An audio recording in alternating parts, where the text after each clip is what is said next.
नमस्कार, मैं किरणेश कुमार। भारत निर्वाचन आयोग ने बिहार विधानसभा की रिक्त 4 सीटों पर उपचुनाव के लिए कार्यक्रमों का ऐलान कर दिया है। उपचुनाव के लिए अधिसूचना 18 अक्टूबर को जारी की जाएगी, जबकि मतदान 13 नवंबर को होगा और मतगणना 23 नवंबर को होगा। बिहार विधानसभा के 4 सदस्यों के लोकसभा के सदस्य निर्वाचित हो जाने के बाद ये 4 सीट रिक्त हो गई थी। इन्हीं रिक्तियों को भरने के लिए यह उपचुनाव कराए जाएंगे।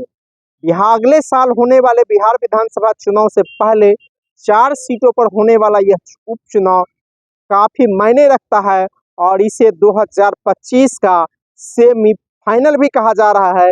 इस 4 सीटों में से 3 सीटों पर विपक्षी इंडिया गठबंधन का कब्जा है और 1 सीट एनडीए का है, सत्ताधारी का।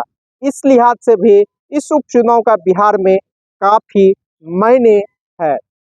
तरारी से भाकपा माले के सुदामा प्रसाद आरा संसदीय सीट से लोकसभा के सदस्य निर्वाचित हो गए हैं।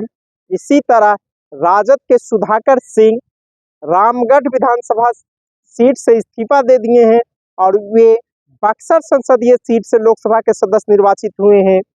हम के जीतन राम मांझी इमामगंज संसदीय विधानसभा सीट से इस्तीफा देकर गया सुरक्षित संसदीय सीट से लोकसभा के सदस्य निर्वाचित हुए हैं और राजद के सुरेंद्र प्रसाद यादव 18वीं लोकसभा चुनाव के दौरान जहानाबाद संसदीय सीट से निर्वाचित हुए हैं और उन्होंने बेलागंज विधानसभा सीट से रिजाइन दे दिया है।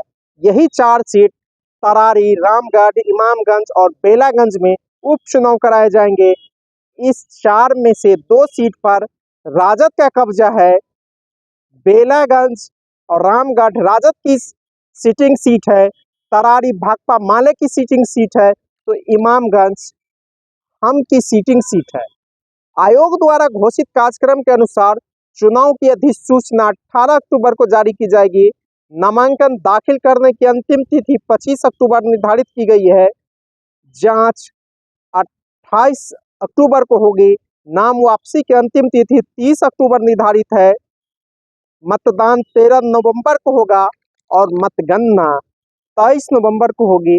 23 नवंबर को ही महाराष्ट्र और झारखंड विधानसभा के चुनाव की भी मतगणना होगी और देश में जितने उपचुनाव हो रहे हैं सभी उपचुनाव की मतगणना एक साथ ही कराए जाएंगे। तो इस लिहाज से बिहार की 4 सीटों पर हो रहे उपचुनाव के काफी मायने हैं।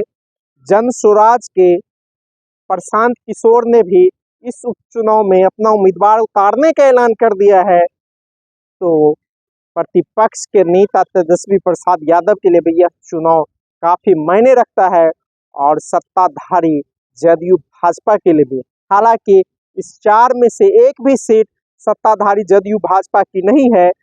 3 सीट महागठबंधन की है, जबकि 1 सीट हम की है और इस 4 में से राजद ने करीब करीब 2 सीट पर उम्मीदवार भी तय कर लिया है। इमामगंज से उदय नारायण चौधरी उम्मीदवार होंगे, जो बिहार विधानसभा के पूर्व अध्यक्ष है। इसी तरह बेलागंज से राजद के जहानाबाद के सांसद सुरेंद्र यादव के पुत्र लड़ेंगे चुनाव और रामगढ़ से राजद के प्रदेश अध्यक्ष जगदानंद सिंह के बेटे चुनाव लड़ेंगे और तरारी से कहा जा रहा है भाकपा माले के राजू यादव चुनाव लड़ेंगे। तो एक लिहाज से महागठबंधन ने अपनी 4 सीटों पर उम्मीदवार करीब करीब तय कर लिया है। अब तय सिर्फ करना है एनडीए को और यह चुनाव काफी रोचक होगा। सत्ताधारी और विपक्ष दोनों एड़ी चोटी का दम लगाएंगे और किसी भी हालत में सभी अपनी अपनी सीट बचाने का पुरजोर कोशिश करेगा। धन्यवाद। मैं किरणेश।